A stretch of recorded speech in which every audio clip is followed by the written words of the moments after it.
Hello friends, நான் உங்கள் ஷைலஜா பேசுகிறேன். இன்றைக்கி நம்ம மாடி தோட்டத்தில் ஒரு சாமந்தி செடியை தான் காட்டுறேன். பாருங்கள், சாமந்தி செடி, செவ்வந்தி செடி, இப்படி 2-3 பேர் இருக்கிற செடி தான் இது. இப்போ சாமந்தியில் ஹைப்ரிட் நிறைய கலர் வெரைட்டிஸ் கிடைக்குது. முதல்ல எல்லாம் பார்த்துருப்பீங்க, வெள்ளை கலரும் மஞ்சள் கலர் மட்டும்தான் அந்த சாமந்தின்னு சொன்னாலே அந்த 2 கலர் தான் இருக்கும். இப்போ அப்படி கிடையாது, நிறைய கலர், அதாவது டபுள் ஷேட் கலர், இப்படி பல விதத்தில் கொண்டு வந்திருக்காங்க. அதுவும் மாடி தோட்டத்தில் வைக்கிறவங்களுக்கெல்லாம் இந்த மாதிரி செடிகளெல்லாம் வாங்கி வீட்டில் வளர்க்கும் போது ஒரு கார்டன் மாதிரி வைக்கக்கூடியது. அதுவும் இந்த செடியெல்லாம் நர்சரியில் போய் பார்த்தீங்கன்னா அவ்வளவு அழகாக இருக்கும். ஒரு செடியை பார்த்தா ஒரு பொக்கே மாதிரி இருக்கும். செடிகளும் பார்க்க அவ்வளவா அழகாக இருக்கும். இந்த செடி ஏற்கனவே நம்ம கட்டிங்ஸில் வளர்த்தினது தான். நீங்கள் ஏற்கனவே வீடியோ பார்த்துருப்பீங்க.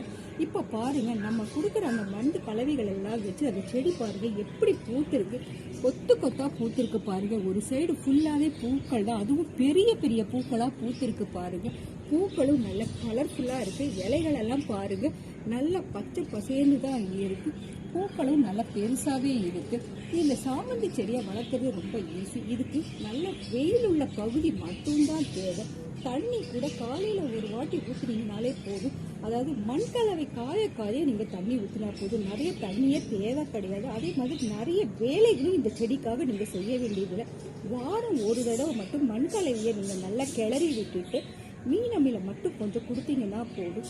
நான் இது டெய்லி என்ன கொடுப்பேன்னா, அரிசி கழுத தண்ணியோ அப்படி இல்லைன்னா கஞ்சி தண்ணி, இது 2 மட்டும்தான் இந்த செடிக்கு நான் டெய்லி கொடுப்பேன். இது நம்ம வீடுகளில் இருக்கிறதுனால இது ஈஸியாக இதை கொடுத்துக்கலாம். வேலைக்கு போகிறவங்கெல்லாம் செடி வளர்த்தணும்னு ஆசைப்பட்டீங்கன்னா சிம்பிளாக இந்த மாதிரி, அதாவது ரோஸெல்லாம் வளர்த்துறதுக்கு கொஞ்சம் வேலைகள் ஜாஸ்தி இருக்கும். ஆனால் இந்த சாமந்தி செடிக்கு அவ்வளோ வேலைகளே கிடையாது. ஈஸியாக வளர்க்கணும். நீங்கள் அதுக்கு ஊற்றுற உரங்கள் கூட வெறும் அரிசி கழுவ தண்ணி, பருப்பு கழுவ தண்ணி, காய்கறி கழுவ தண்ணி, இந்த மாதிரி ஊற்றும்போது உங்கள் செடிகளில் பூக்களும் நிறைய பூக்கும். மொட்டுகளும் பாருங்கள், இந்த மாதிரி நிறைய மொட்டுகளும் இருக்கும். பூக்களும் பெருசாக இருக்கும். பால்கனி மாதிரி இடங்கள்ல நீங்கள் கட்டிங்ஸில் செடி வச்சிங்கன்னா ஒவ்வொரு கட்டிங்ஸில் தொட்டியாக வைக்க வரும்போது ஒரு பூந்தோட்டம் மாதிரி ஆகிடும். உங்கள் பால்கனியும் பார்க்க ரொம்ப அழகாக இருக்கும். செலவில்லாமல் ஈஸியாக வளர்த்தக்கூடிய செடி தான் இது.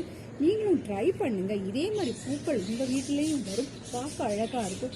நீங்களும் ட்ரை பண்ணுங்கள். என்னோட சேனலை பாருங்கள், லைக் பண்ணுங்கள், ஷேர் பண்ணுங்கள், சப்ஸ்கிரைப் பண்ணுங்கள். ஃபேஸ்புக்லேயும் இன்ஸ்டாகிராம்லேயும் ஃபாலோ பண்ணுங்கள்.